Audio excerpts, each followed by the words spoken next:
você tem uma carta mais forte.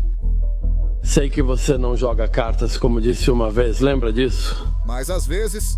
Sim, é isso. E com a gente você tem cartas mais fortes. Obrigado, pode ter certeza. Putin acabou de perder sua maior aposta da guerra. Durante o último ano, o Kremlin vinha operando com uma única suposição, que se eles apenas esperassem o suficiente, a economia da Ucrânia iria colapsar. E o Ocidente iria parar. Escrevendo cheques, ele apostava em uma guerra de desgaste, achando que a Rússia sobreviveria. Bem, a Europa desmascarou o blefe dele. Eles não apenas enviaram mais armas, eles acabaram de assinar um acordo para dar à Ucrânia 105 bilhões para continuar lutando pelos próximos 2 anos. Esse é um cenário de pesadelo para Moscou. Putin chama isso de vitória, mas a Ucrânia está financiada e a Rússia oficialmente sem tempo. Vamos analisar esse acordo sob o ponto de vista europeu. A matemática era simples. É dinheiro agora ou sangue amanhã. Aqui está o primeiro-ministro polonês explicando isso. Escolha simples. Ou dinheiro hoje ou sangue amanhã. E não estou falando apenas da Ucrânia, estou falando da Europa. E essa é uma decisão nossa e somente nossa. Acho que todos os líderes europeus precisam finalmente estar à altura desse momento. E isso é tudo o que posso dizer hoje. Agora, o plano inicial era pegar os ativos russos congelados que estão nos bancos europeus e usar esse dinheiro para dar um empréstimo à Ucrânia. Assim, a Ucrânia teria recursos para se defender e os europeus usariam o dinheiro russo para isso. Essa é a maior satisfação agora. O que torna esse plano ainda melhor, pelo menos na minha opinião, é o fato de Putin estar absolutamente furioso com tudo isso. Só escute você mesmo. Houve uma falha, foi realmente uma falha em tomar os ativos. Eles não podem roubá-los, mas estão tentando, mas ainda assim não conseguem fazer isso direito. Roubar não é realmente uma definição correta para esse roubo. Isso é alguém. Quando alguém faz isso secretamente e eles estão fazendo abertamente. Isso é um assalto, isso é um assalto. Por que eles falharam em fazer isso? Por que eles falharam em implementar esse assalto? Porque as consequências podem ser reais, realmente severas para os assaltantes? Por que isso? É realmente difícil fazer isso porque eles declararam que não vão roubar para levar. A ideia é fazer um crédito? Usando o nosso agora. Infelizmente, as coisas não saíram como planejado. Mas isso não representa vitória para a Rússia. Então, deixe-me explicar o que aconteceu e por que não funcionou. Veja, há cerca de 250 bilhões de dinheiro soberano russo que está parado em bancos europeus. Ou seja, esse é dinheiro do Banco Central Russo. Esse é o dinheiro do governo russo, não o dinheiro dos cidadãos russos. Então fique atento a isso quando bots estiverem discutindo com você, dizendo que a Europa está roubando o dinheiro dos cidadãos russos. Não é isso. Agora, como mencionei, a ideia era usar parte desse dinheiro como empréstimo para a Ucrânia. E o melhor de tudo, a Ucrânia não precisa pagar esse empréstimo até que a Rússia pague as reparações de guerra.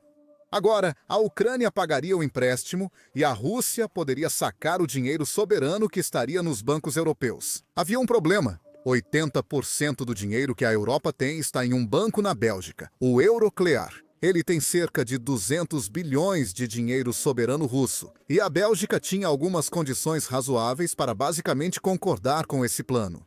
A Bélgica comentou: se no futuro a Rússia processar a Bélgica no Tribunal Internacional por esse dinheiro enviado à Europa após a guerra, o que faremos? Podemos garantir que todos na União Europeia sejam responsáveis por esse dinheiro se algo assim acontecer, e não só a Bélgica. Agora, acho que não é uma exigência tão absurda.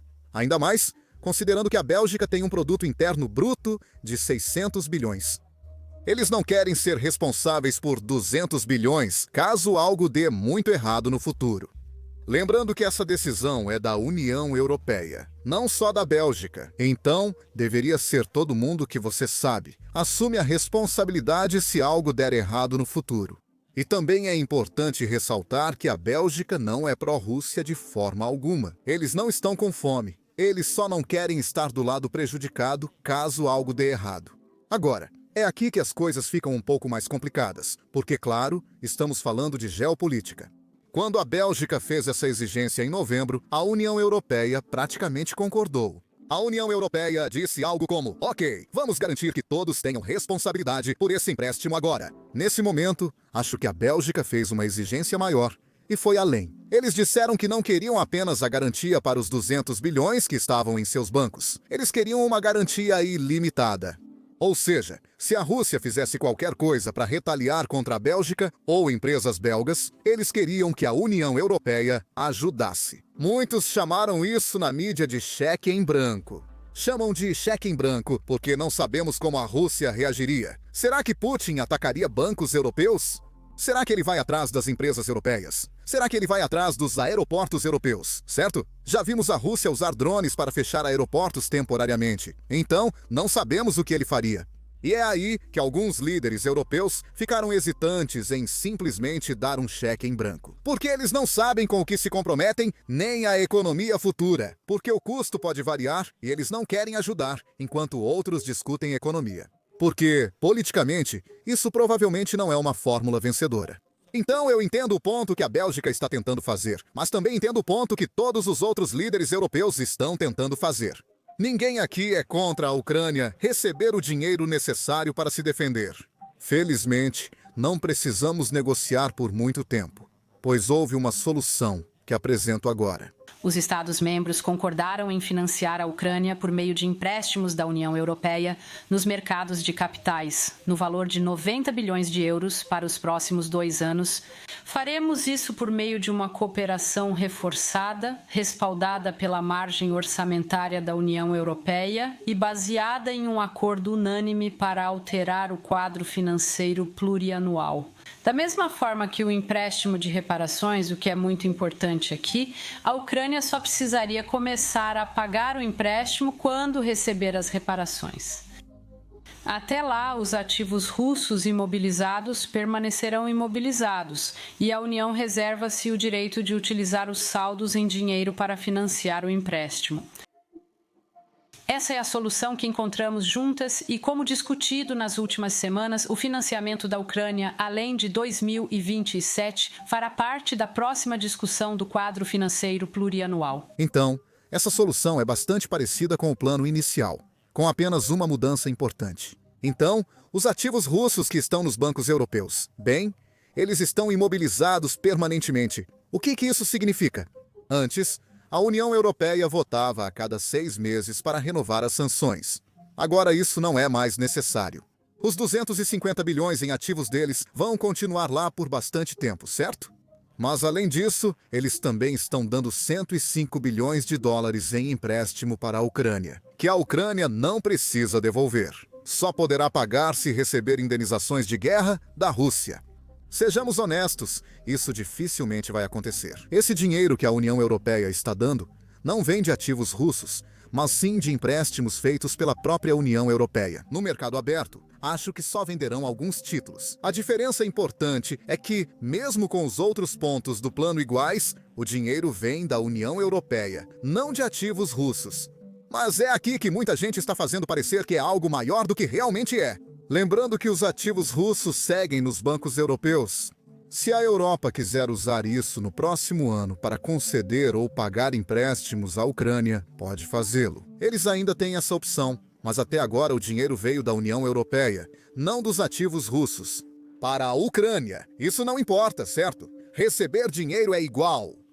Como dizem, dinheiro é tudo igual para gastar. Para a Ucrânia, isso é muito positivo, pois enfrentavam uma grande crise orçamentária. De acordo com os comentários públicos do presidente Zelensky, eles estavam com um déficit de aproximadamente 40 a 50 bilhões de dólares. No próximo ano, pode ser ainda mais, pois a guerra é imprevisível e não se sabe quanto será gasto. Como diz a famosa frase, para vencer uma guerra só precisa de 3 coisas: dinheiro, dinheiro e dinheiro. E adivinha? A Ucrânia recebeu agora 100 bilhões em dinheiro. Isso mostra que a Ucrânia pode recusar acordos indesejados, pois tem condições de seguir lutando. Aqui está o enviado dos Estados Unidos da América Tornado, explicando isso melhor do que eu. Esta é a nossa chance e a Ucrânia precisa estar pronta para lutar até 2026. Por isso, o empréstimo de 105 bilhões aprovado pela União Europeia serve para financiar isso. Os Estados Unidos vendem armas para aliados da OTAN, que repassam à Ucrânia. São armas exclusivas, sem disponibilidade em outros lugares. Mas, sabe, queremos que essa guerra acabe, mas também queremos que a Ucrânia seja capaz de se defender. E vai ficar bem óbvio, à medida que entrarmos neste inverno sem um acordo de paz, que os combates vão continuar. Mas o presidente Trump e sua equipe, incluindo a mim mesmo, nós não vamos desistir da paz. Simplesmente não podemos desistir da paz. E se houver qualquer chance de negociarmos um acordo, vamos garantir que isso aconteça agora. O momento de tudo isso também é importante, porque é um ótimo momento. A reunião europeia foi em 18 de dezembro, 2 dias atrás. Aliás, não sei se mencionei. Essa negociação durou 18 horas, então os líderes europeus estavam realmente envolvidos. Tipo, não vamos sair daqui até termos uma decisão, até termos alguma forma de financiar a Ucrânia. Isso foi ruim para a Rússia, pois neste sábado enviados russos vão aos Estados Unidos da América, em Miami, para se reunir com a delegação americana. Basicamente para receber uma atualização sobre como estão as negociações. Se vocês têm acompanhado, sabem que os Estados Unidos da América negociaram com a Ucrânia e também com a Alemanha em Berlim. Agora eles vão atualizar a Rússia e veremos o que ela diz do ponto de vista russo. Eles agora estão muito mais fracos do que há uma semana, pois a mentira de Kupiansk foi revelada.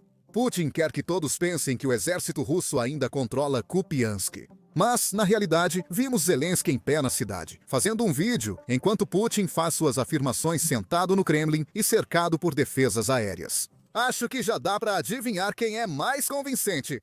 E além disso, isso também mostra para todas as partes envolvidas nas negociações que não se pode simplesmente acreditar em tudo o que a Rússia diz. Todos já deveriam saber disso, mas é sempre bom lembrar. E além de tudo isso, a Ucrânia agora tem mais 100 bilhões de aliados para entrar nas negociações, e isso com certeza ajuda. Por fim, isso também coloca a Europa na mesa de negociações, porque, por algum motivo, a Europa não tem estado tão envolvida quanto deveria.